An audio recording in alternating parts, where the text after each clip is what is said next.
শাইতানির রাজিম বিসমিল্লাহির রহমানির রহিম। প্রিয় শিক্ষার্থীরা, বরাবরের মতো আমি মোহাম্মদ নাজমুল হুসাইন জুয়েল তোমাদের জন্য নিয়ে এসেছি ধারাবাহিক অনলাইন ক্লাস। আমাদের আজকের বিষয়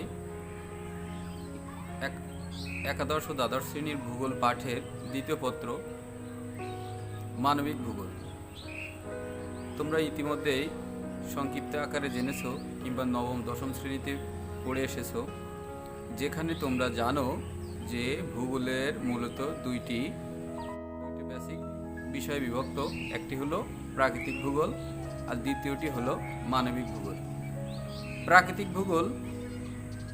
প্রাকৃতিক ভূগোলের মূল আলোচ্য বিষয় পাহাড়, পর্বত, নদ, নদী, খাল, বিল, আল্লাহ প্রদত্ত ন্যাচারাল যে বিষয়গুলো আছে সেগুলো সম্পর্কে আমরা ধারাবাহিক আলোচনা করছি। যেহেতু আমাদের পাঠ কার্যক্রমগুলো সিলেবাস ভিত্তিক করতে হবে, সেহেতু আমরা আজকে মানবিক ভূগোলের বিষয়বস্তু এবং ধারণা জানার চেষ্টা করব। মানবিক ভূগোল কাকে বলে? আমি প্রথমেই একটি সংজ্ঞায় বলেছিলাম, ভূগোল হলো সেই সব বাহ্যিক অবস্থা যা মানসিক পরিপুষ্টি সাধন করে। অর্থাৎ যে কোনো বিষয়ের মূল আলোচনার উদ্দেশ্যই হলো মানুষ কেন্দ্রিক, প্রাণী কেন্দ্রিক। অর্থাৎ পরিবেশের সাথে মানুষের আন্তঃসম্পর্ক বা মিথস্ক্রিয়া পদ্ধতিগত যে ব্যাখ্যা বিশ্লেষণ, সেই বিষয়ের সাথে মানুষের কি বিষয়গুলো জড়িত, কল্যাণ অকল্যাণ, ধারাবাহিক বিন্যাস বিষয়, এইগুলো জানার কৌতূহলগত যে বিষয়, সেগুলো মূলত ওই সাবজেক্টের আলোচনা।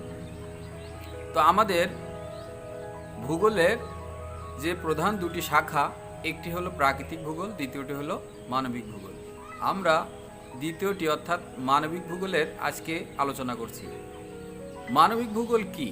অর্থাৎ মানুষের কার্যক্রম, মানুষের অবস্থানগত বিষয়, মানুষের জীবনযাত্রার মান, অর্থনৈতিক ক্রিয়াকলাপ, বসতি, পরিবেশের সাথে মিথস্ক্রিয়ার যে পদ্ধতি, অর্থাৎ মানুষ বিভিন্ন পরিবেশে বিভিন্ন পর্যায়ে সামাজিকভাবে, সাংস্কৃতিকভাবে, রাজনৈতিকভাবে, অর্থনৈতিকভাবে নিজের সাথে পরিবেশের সে যে মিথস্ক্রিয়া ঘটায়, মিলেমিশে একাকার হয়ে তার লক্ষ্য, অর্জিত বিষয়, অর্জিত টার্গেটগুলো ফুলফিল করে, সেই বিষয়গুলো ভূগোলের যে পাঠে আলোচনা করা হয় সেটা মূলত মানবিক ভূগোল। মূলত মানুষের অবস্থানগত, অর্থনৈতিক, সামাজিক, সাংস্কৃতিক এই বৈশিষ্ট্যগুলো বিচার বিশ্লেষণ ও ব্যাখ্যামূলক যে প্রক্রিয়াগত পদ্ধতি, সেগুলোর বিস্তারিত ব্যাখ্যা দেয়। এর আলোচনার যে বিষয়, সেখানে বিভিন্ন ভূগোলবিদগণ মানব ভূগোল সম্পর্কে ব্যাপক আলোচনা করেছে, যেমন Carl Ritter, Alexander von Humboldt, Immanuel Kant, এরকম বহু ভূগোলবিদ এই মানবিক ভূগোল সম্পর্কে বিস্তারিত ব্যাখ্যা দিয়েছে। আমরা মানবিক ভূগোলের এখন আমরা জানার চেষ্টা করব মানবিক ভূগোলের পরিধি কি? পরিধি হলো একটা সাবজেক্ট কতদূর বিস্তৃত। তো আমরা যদি মানবিক ভূগোলের দ্বিতীয় পাঠটা লক্ষ্য করি এবং আমরা সূচিপত্রে দেখি, তাহলে দেখব সেখানে আমাদের প্র্যাকটিক্যালের অধ্যায় সহ মোট 9টি অধ্যায় আছে। আর জেনারেলি আমরা 75 মার্কের যে বহু নির্বাচনী এবং 50 নম্বরের সৃজনশীল প্রশ্ন সহ যে লেখাগুলো আমরা লিখব, সেখানে আমাদের 8টি অধ্যায় পড়তে হবে। এই 8টি অধ্যায়ের পার্ট টু পার্ট বিভিন্ন প্রকার ব্যাখ্যা করা আছে, যেখানে জনসংখ্যা সম্পর্কে ধারণা দিয়ে আছে, যেখানে বসতি সম্পর্কে ধারণা দিয়ে আছে, যেখানে অর্থনৈতিক কার্যক্রম সম্পর্কে ধারণা দিয়ে আছে। এই টোটাল যে ব্যাখ্যা বিশ্লেষণগুলো দেখা হয়, অর্থাৎ 8টা অধ্যায়ের যে বিস্তৃত আলোচনা, সেইগুলোই টোটালি ভূগোলের পরিধি আর বিষয়বস্তু দুইটা জিনিসটা অনেকটা কাছাকাছি। বিষয়বস্তু কি? অর্থাৎ মানবিক ভূগোল যে 8টা অধ্যায় কেন্দ্রিক সংক্ষিপ্ত আকারে একাদশ দ্বাদশ শ্রেণীর জন্য সাজানো হয়েছে, এইগুলো মূলত সাজানোর উদ্দেশ্য কি? উদ্দেশ্য এর থিমগত কিছু বিষয় মাথায় ঢোকানোর জন্য, অর্থাৎ নির্দিষ্ট কিছু বিষয়কে সিলেক্ট করে সেই কেন্দ্রিক আলোচনাগুলো মানবিক ভূগোলের বিষয়বস্তুগত যে ব্যাখ্যা আসে তার ভিতরে উল্লেখযোগ্য হলো সামাজিক, অর্থাৎ মানুষ সামাজিকভাবে কিভাবে মিলেমিশে পরিবেশের সাথে মিলেমিশে বাস করে তার একটা পদ্ধতি।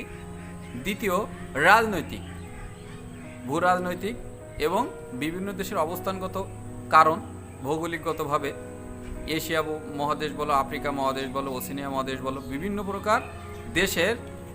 দেশের বিভিন্ন প্রকার যে রাজনৈতিক ভূতত্ত্ব সেইগুলোর ব্যাখ্যা সংক্ষিপ্ত আকারে বিশ্লেষণ করা হয়েছে। এরপর অর্থনৈতিক, অর্থাৎ বিভিন্ন পরিবেশে অবস্থানগত কারণে, পরিবেশের কারণে বিভিন্ন জায়গায় পদ্ধতিগতভাবে মানুষ কি কাজ করে, কিভাবে জীবিকা নির্বাহ করে। আমরা জানি নবম ও দশম শ্রেণীর ভূগোলে পড়ে আসছি অর্থনৈতিক ক্রিয়াকলাপ সম্পর্কে, যেখানে বেসিক্যালি 4টি অর্থনৈতিক ক্রিয়াকলাপের কথা বলা হয়েছে। প্রাথমিক পর্যায়ের অর্থনৈতিক কর্মকাণ্ড, দ্বিতীয় পর্যায়ের অর্থনৈতিক কর্মকাণ্ড, তৃতীয় পর্যায়ের অর্থনৈতিক কর্মকাণ্ড, চতুর্থ পর্যায়ের অর্থনৈতিক কর্মকাণ্ড।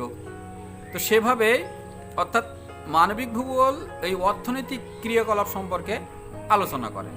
তাছাড়া সাংস্কৃতিক, অর্থাৎ বিভিন্ন দেশের কৃষ্টি কালচারগত, এটাকে অনেক বিস্তারিত ব্যাখ্যাভাবে এমনও বলা হয় যে মানবিক ভূগোলকেও অনেকে এই সাংস্কৃতিক ভূগোল হিসাবে ধরে রাখে, কারণ বিভিন্ন দেশের ভৌগোলিক অবস্থানগত জিনতত্ত্ব এই ভূগোলে ব্যাখ্যা প্রদান করে। আমরা ধারাবাহিকভাবে এই অধ্যায়গুলোর জানার চেষ্টা করব ছোট ছোট আকারে, পাঠ আকারে। আজ আমরা মানবিক ভূগোলের ধারণাগত একটা আলোচনা শুনলাম। তাহলে আমরা কি বুঝতে পারলাম? যে মানবিক ভূগোল হলো ভূগোলের যে শাখা মানুষের অর্থনৈতিক, সামাজিক, রাজনৈতিক এবং সাংস্কৃতিক বিষয়সমূহের বিস্তারিত ব্যাখ্যা প্রদান করে। মানুষের সাথে পরিবেশের মিলেমিশে থাকার যে প্রক্রিয়াগত সিস্টেম বা পদ্ধতির শিক্ষা দেয়, তাকেই বলা হয় মানবিক ভূগোল।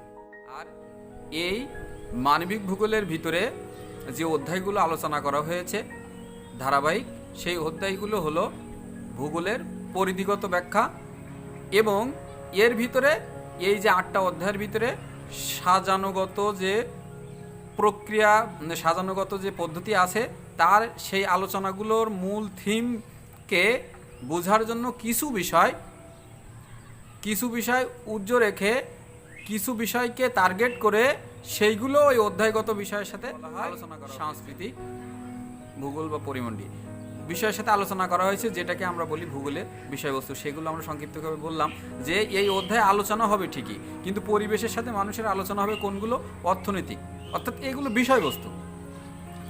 অধ্যায়ে যাই কিছু আলোচনা হোক না কেন, মূলত বিষয় এই কয়েকটা বিষয় উজ্জ্বলভাবে, অঘোষিতভাবে এর ভিতরে আলোচনায় চলে আসবে। সেটা কি? সেটা হলো রাজনৈতিক, মানুষের রাজনৈতিক ক্রিয়াকলাপ। সেটা কি? মানুষের অর্থনৈতিক ক্রিয়াকলাপ। সেটা কি? মানুষের ভৌগোলিকগত অবস্থান হিসাবে কিভাবে সে কে কোথায় জীবিকা নির্বাহ করছে, কৃষিকাজ করছে, কিভাবে শিল্পের উপর নির্ভরশীল, কোন দেশের অর্থনীতি কিভাবে পরিচালিত হচ্ছে, সেই বিষয়গুলোর সাথে আলোচনা হবে। ভৌগোলিকগতভাবে আরও কি হবে? সাংস্কৃতিক, তারপরে সামাজিক। এভাবে এই সংক্ষিপ্ত আকারে ধর্মীয়, কৃষ্টি কালচার এর অন্তর্ভুক্ত করা হয়েছে। অর্থাৎ এই 8টা অধ্যায়ে যে আলোচনাই হোক না কেন, মূলত অঘোষিতভাবে এই বিষয়গুলোকে লক্ষ্য রেখেই আলোচনা করা হবে। যাই হোক, ধারাবাহিকভাবে আমরা এই অধ্যায় সম্পর্কে জানার চেষ্টা করব। সবাই ভালো থাকো, সুস্থ থাকো, সুন্দর থাকো, সেই প্রত্যাশা নিয়ে আগামীর ক্লাস দেখার আহ্বান জানিয়ে আজকের মতো বিদায় নিচ্ছি।